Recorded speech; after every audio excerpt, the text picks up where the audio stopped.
It's been like 8 years. I was working in pharmaceutical company on anti-cancer, anti-epileptic, and all sorts of these medicines which help people to recover their diseases. Then I applied for the indefinite leave to remain in UK in June 2016. My application was refused, saying that my character is not good enough to settle in this country. I think main issue of this country is cancer. And we all know that we need scientists like me who will actually work on cancer. After my first refusal, my work rights has been revoked. My right to rent has been revoked. So I was homeless. I was jobless. I was going through a tremendous depression. I had a suicidal thoughts. Then I applied second time. And again, I have been refused after 15 months delay in my application. We are seeing more and more skilled migrants, people who have built their lives in the UK for many years, facing rejection, and these refusals often come down to small technical issues. The Home Office is applying immigration rules more strictly than ever before. And with major changes planned for 2025 that could make the path to settlement even longer and more difficult, it is absolutely vital to understand how easily things can go wrong. This is the real, verifiable story of Dr. Nisha Mohigh, an NHS doctor. Her experience is not rare. It represents what hundreds of other skilled professionals have gone through: doctors, engineers, teachers, IT experts. This delay actually itself is enough to kill a person's strength and I would say spirit. It was a soul-crushing moment for me, to be honest.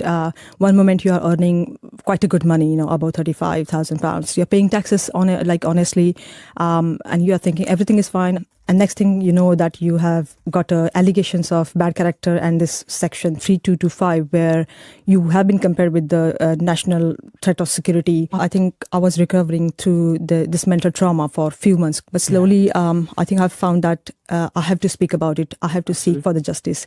It's not the matter of visa anymore. It's a matter of dignity for me now. I see UK as my home. I don't have any friends because it's been 10 years and I have adapted here. It is a cautionary tale of how quickly a life built in the UK can be threatened and what you can do to avoid the same devastating pitfalls. Dr. Nisha Mohigh came to the UK from Pakistan in 2006. She was a doctor who dedicated her career to helping patients in the National Health Service. For more than a decade, she worked in a hospital in Glasgow. She treated the sick. She saved lives. She paid her taxes, followed the law, and built a peaceful life. She married, had 2 children, both born in the UK, and became part of her local community. By 2019, after over a decade of service, she applied for indefinite leave to remain. She felt confident. She had served the NHS with an excellent record. She had a family here. Nothing seemed likely to go wrong.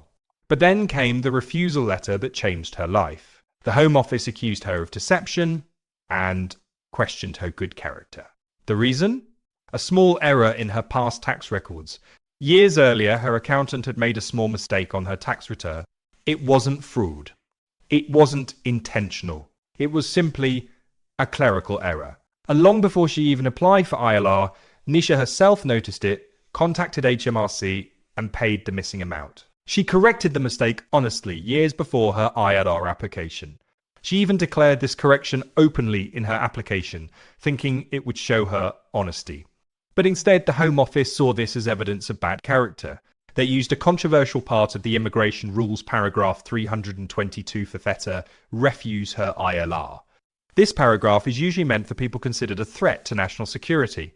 But in recent years, the Home Office began using it as a blanket tool to reject skilled migrants who had even minor, self-corrected tax issues.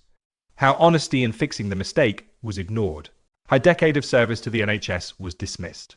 In cold legal language, the refusal letter simply described her as a person of bad character. Nisha was not the only one. Hundreds, possibly thousands of skilled migrants faced the same fate. Many had small tax discrepancies caused by their accountants, which they later fixed themselves. Yet they were suddenly being told they were dishonest and could not stay in the UK. A group called Highly Skilled Migrants was formed to support people caught in this same trap. They had all contributed to the UK economy and society, played by the rules, and were now facing removal from the country they called home.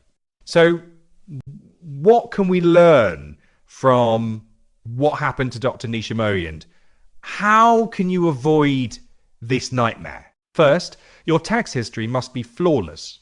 Before you apply for ILR, review every tax return you have ever filed in the UK. Compare it with the income you declared on every visa application or extension. If you find even a small mismatch, fix it before you apply.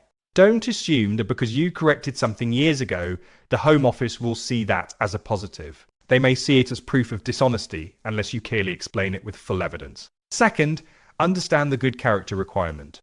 The Home Office uses this rule in a very broad way. It doesn't just mean having no criminal record.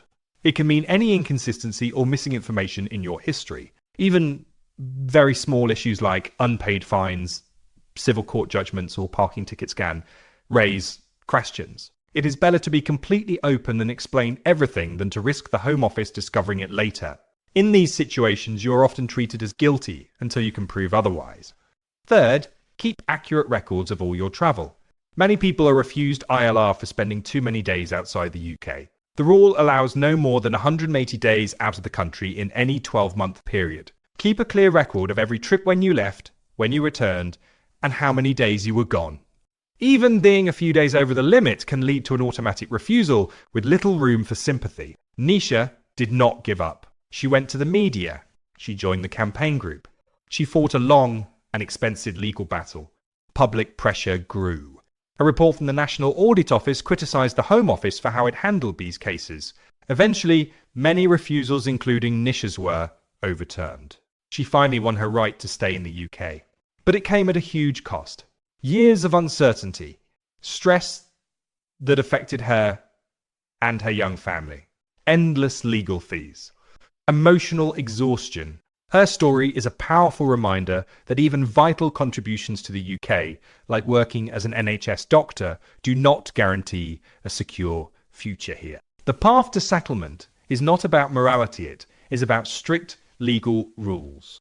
And those rules are getting tougher. The government is even considering increasing the ILR qualifying period from 5 years to 10. The system is becoming less forgiving.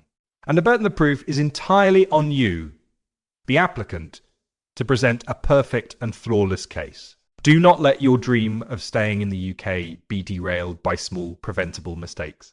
Learn from the real-life struggles of people like Dr. Nisha Mohigh. Be careful. Be organised. Be honest. If you have even the smallest doubt about your application, especially your tax history, speak to a qualified immigration solicitor before applying. Your future in the UK could depend on it. If you found this story helpful, subscribe to Daily Visa News and turn on notifications so you never miss critical updates on UK immigration, citizenship, settlement, and permanent residency. We are here to help you stay informed and to help you protect the life you are building.